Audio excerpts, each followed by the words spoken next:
Hello, people. Myself Rajiv Singh. I'm a plus educator on an academy platform, and I'm shaping the young minds like you for almost past 10 years.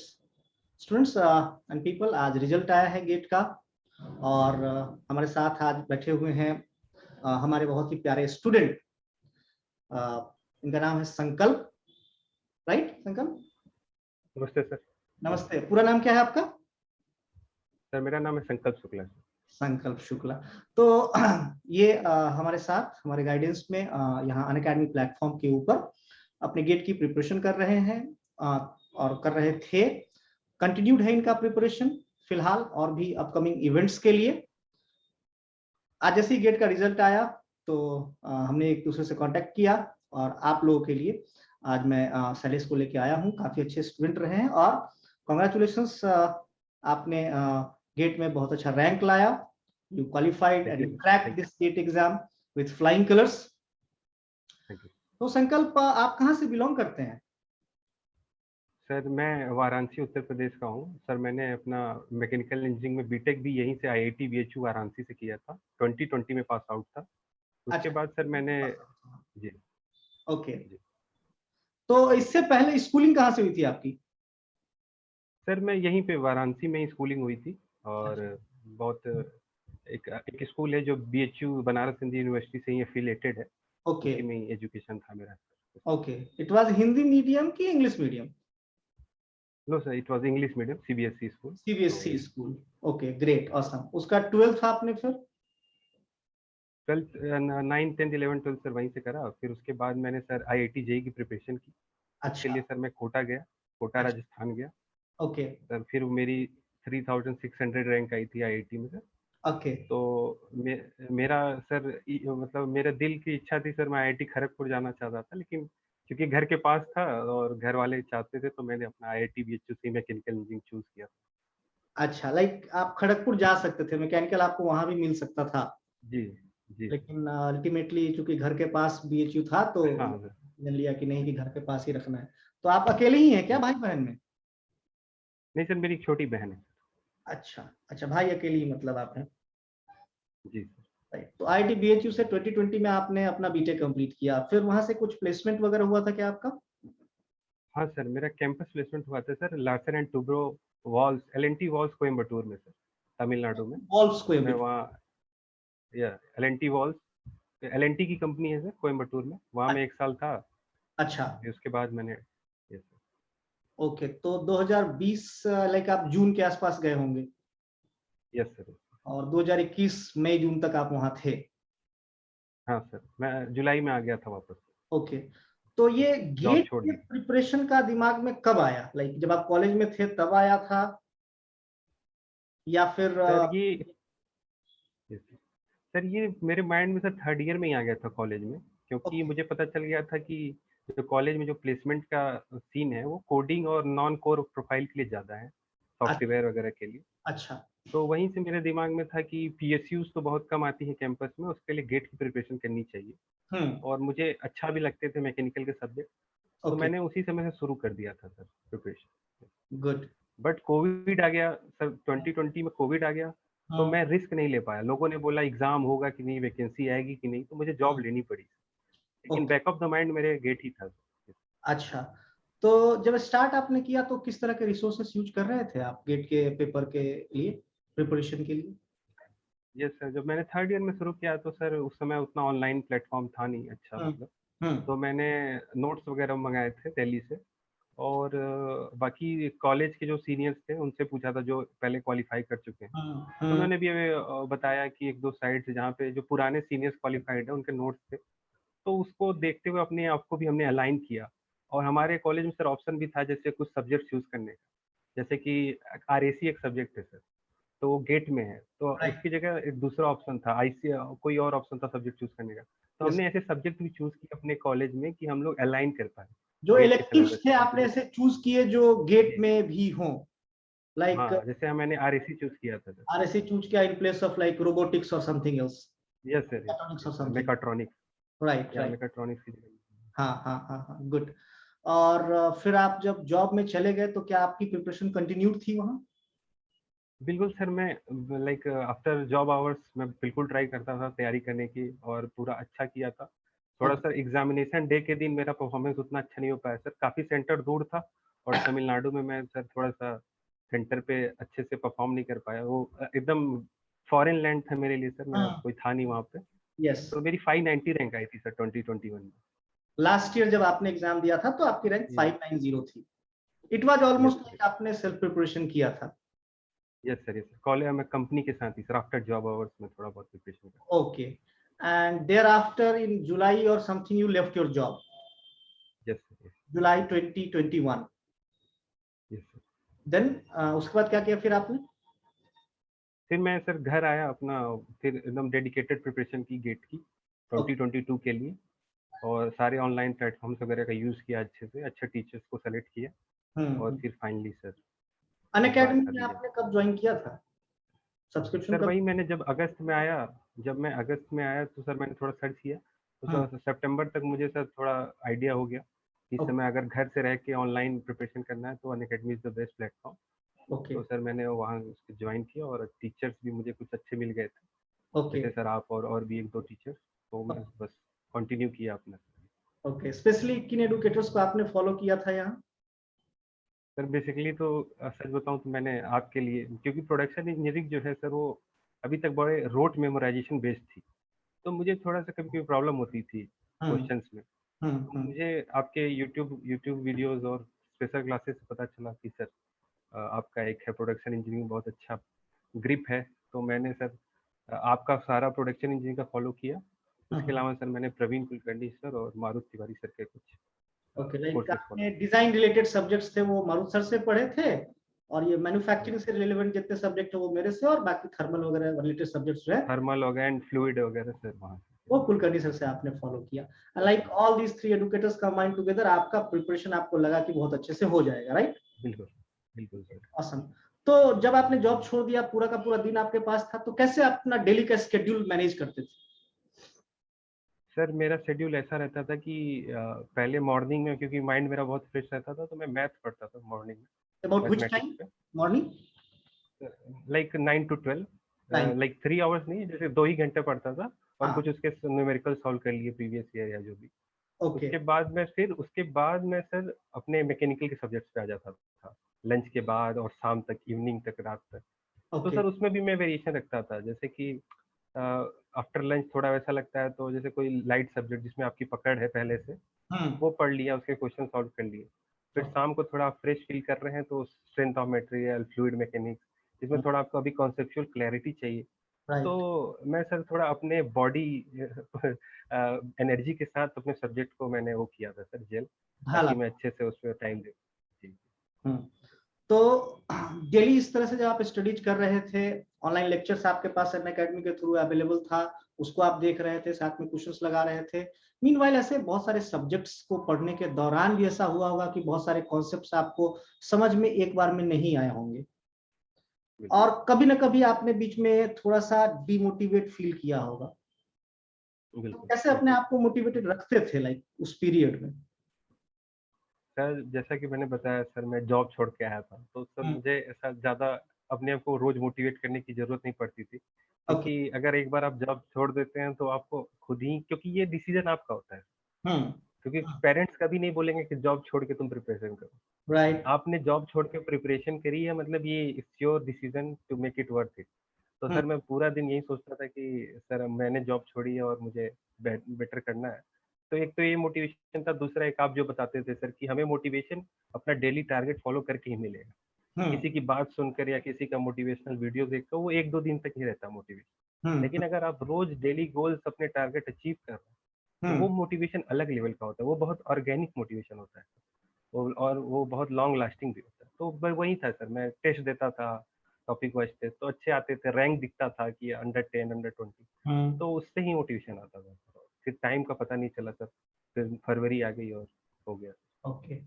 तो preparation के दौरान like आपका कहने का मतलब है कि motivation is like okay one tool, apart from that आप डिसिप्लिन्ड रहे, एग्जैक्टली, और एग्जैक्टली। मोर ओवर आप अपने साथ ऑनेस्ट रहे कि ये बिल्कुल सर। डिसीजन मैंने लिया है, और ये मेरी जी। लाइक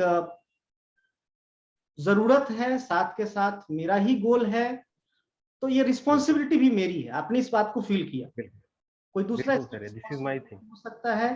तो यस उस तरीके से आपने अपने आप को डिसिप्लिन किया, रोज ये सोचते रहे, रिस्पॉन्सिबल रहे, ऑनेस्ट रहे, और फिर आपको ऐसा कुछ हुआ नहीं कि वो डिमोटिवेशन का फैक्टर ज्यादा चढ़ के वो आपके ऊपर और आपके स्टडीज के ऊपर आपको रोके। ग्रेट। Yes exactly.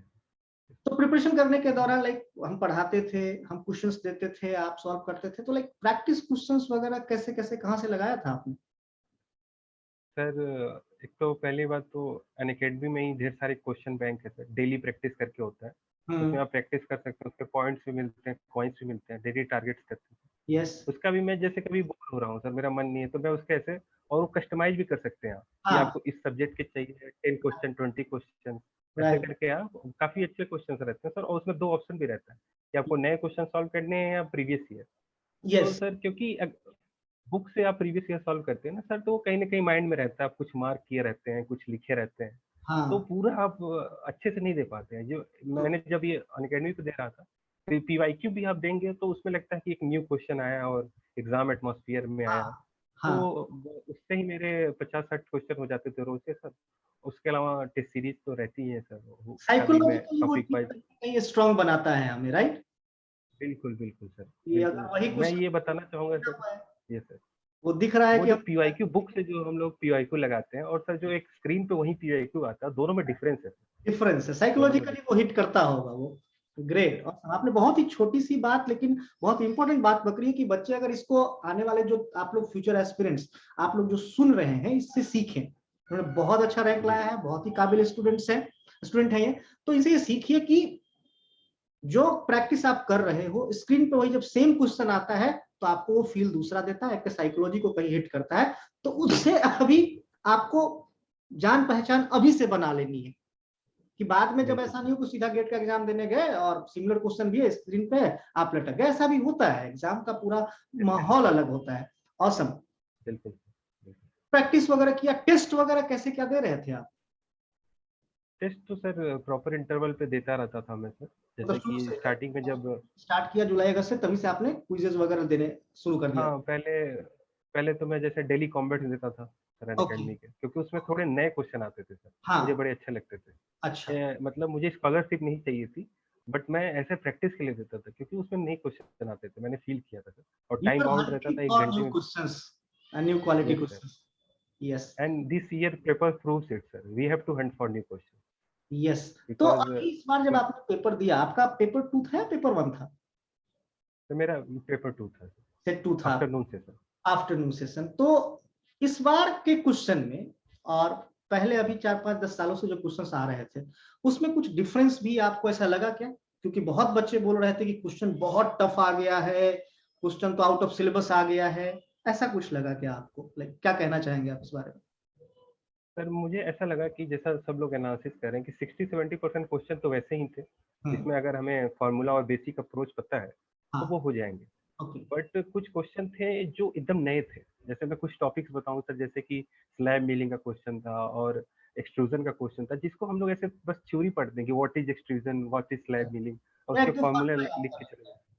हाँ बट इस बार क्वेश्चन वो डेरिवेशन बेस्ड था, उन्होंने वहीं पे एक फार्मूला दिया था राइट। सेल्फ डिजाइन करके, वहीं पे हमें एनालाइज करके उसमें पुट करके वैल्यू रखनी थी। हम्म। तो और ये तो मैकेनिकली हो गया। और कुछ जैसे मैथ में कुछ टॉपिक्स हम लोग जो नेग्लेक्ट करते हैं सर, जैसे हाँ। फूरियर सीरीज, हम्म। फूरियर सीरीज के क्वेश्चन थे सर, दोनों सेट में थे। तो कुछ इन्होंने इस बार वो पैच टच किया है जो हम अवॉइड करते हैं। बच्चे पढ़ते हैं बट उसके सॉल्व नहीं करते, सोचते ये तो आता ही नहीं है, लास्ट ईयर नहीं आया था, पर कभी नहीं आया है, तो उस टाइप के आ गया। और सबसे बड़ा पोर्शन था मैकेनिक्स का सर, लोग अवॉइड करते हैं कि ये तो बस बेसिक टूल है, इसका कुछ ज़्यादा क्वेश्चन आता नहीं है, इसको फर्दर यूज होता है टॉम में वगैरह में। बट सर इस बार मैकेनिक्स के 5 ऐसे क्वेश्चन आए थे जो मतलब अभी तक उस पर मतलब लोगों को विश्वास नहीं हो रहा है कि ये कैसे हो गया, मेरा गलत कैसे हो गया, ये मैकेनिक्स कैसे गलत हो गया। तो इस बार उन्होंने सर एक अपना एक नया ट्रेंड सेट किया है कि लाइक अब ऐसा रोट मेमोराइजेशन क्वेश्चन सब ऐसा जरूरी नहीं है किया है। तो we have to be alert now sir, कुछ भी आ सकता है।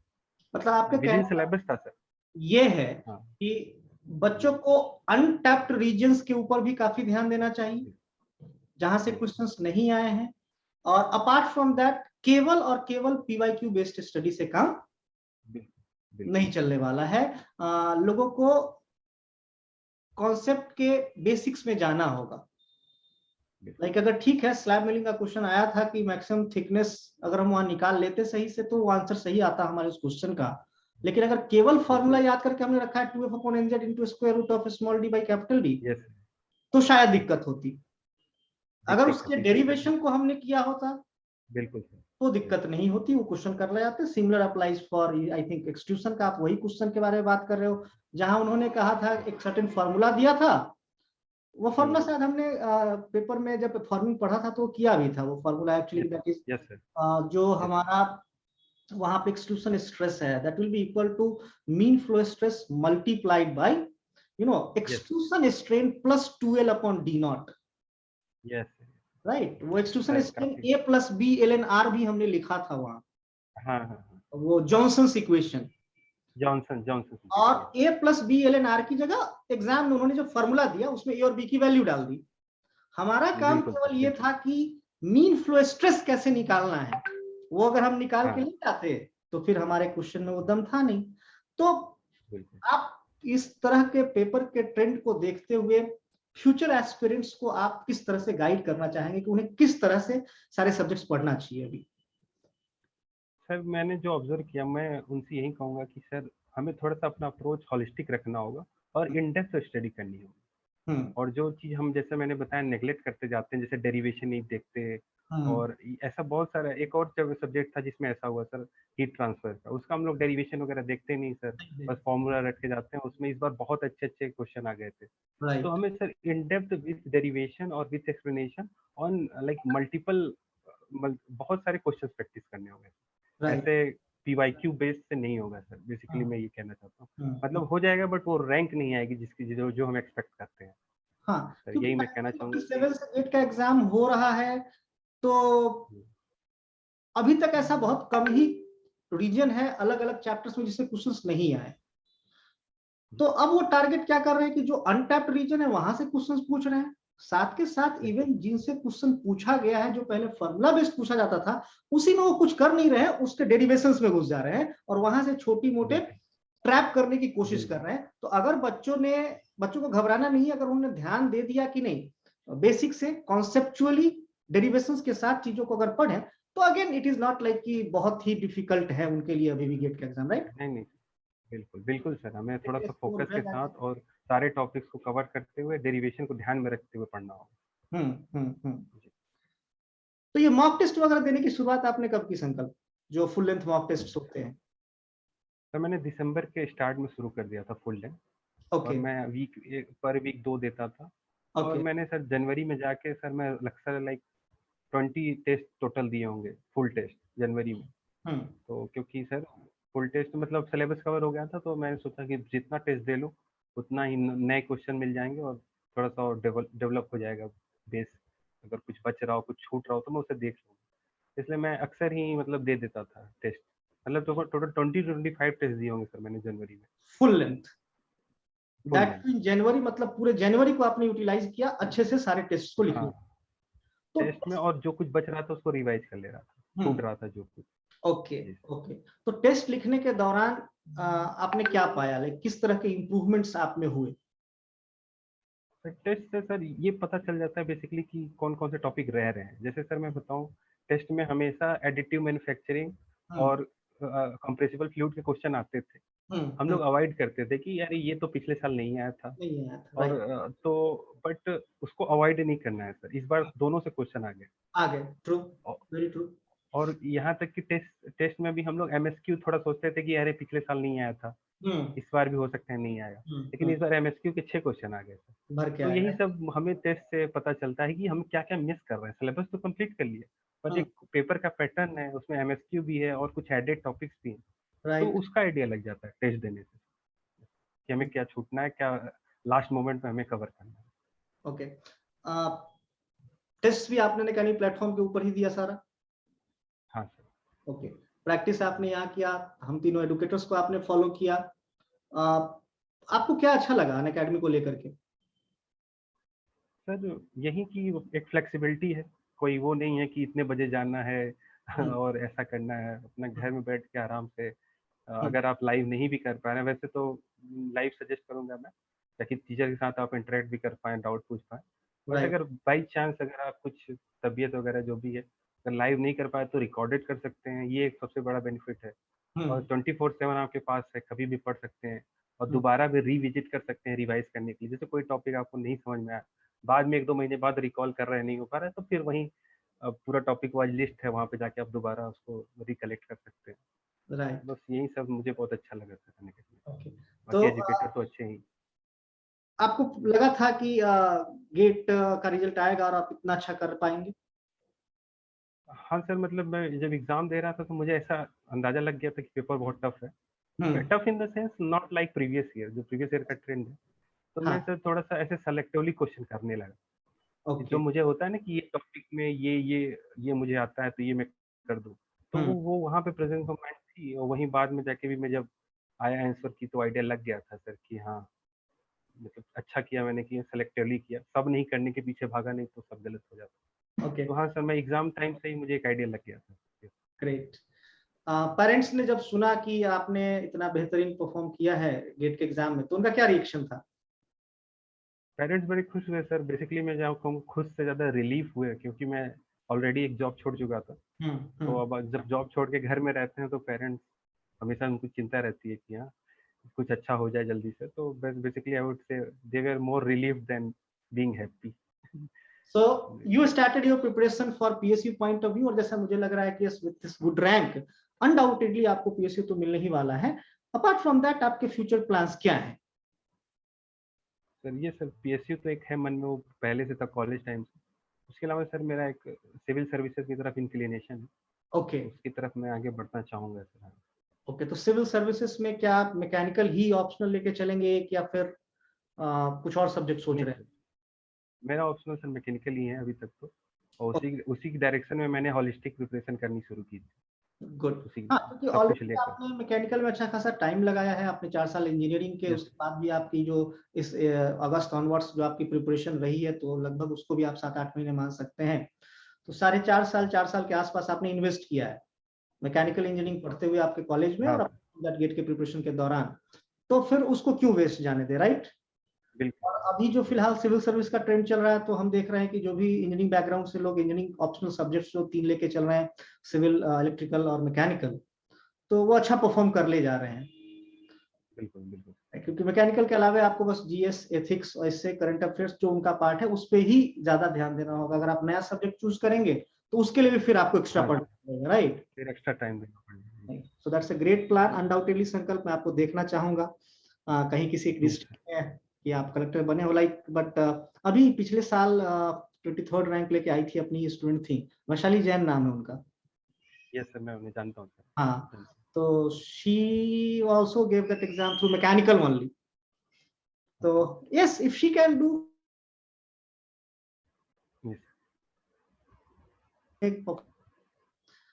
काफी अच्छा उन्होंने परफॉर्म किया, तो आई होप आप भी करेंगे, और अनडाउटेडली कभी ना कभी मैं आपको देखने वाला हूँ, कहीं ना कहीं डिस्ट्रिक्ट मजिस्ट्रेट मिलने आऊंगा उस समय। बाय द वे, आपके इस गेट की सफलता के लिए बहुत बहुत बहुत बहुत बधाई तहे दिल से। और थैंक यू। हम टीचर्स को बहुत ज्यादा खुशी मिलती है जब हमारे स्टूडेंट इस तरीके से इतने अच्छे रैंक्स के साथ क्वालिफाई करते हैं। That is actually our success. So I am really happy, and this whole Unacademy team is very much happy for your rank, and I hope कि आने वाले समय में आप इसी तरीके से और भी सफलताएं प्राप्त करते जाएंगे। और काफी अच्छा लगा आपके साथ मिलके आज, आपने काफी अच्छा गाइडेंस दिया फ्यूचर एस्पिरेंट्स को। और अगर कभी फ्यूचर एस्पिरेंट्स को जरूरत पड़े आपके जूनियर्स को, संकल्प में आपके पास आऊंगा और आपके साथ उन बच्चों का इंट्रोडक्शन करवाऊंगा। बहुत बहुत धन्यवाद। Thank you. ओके।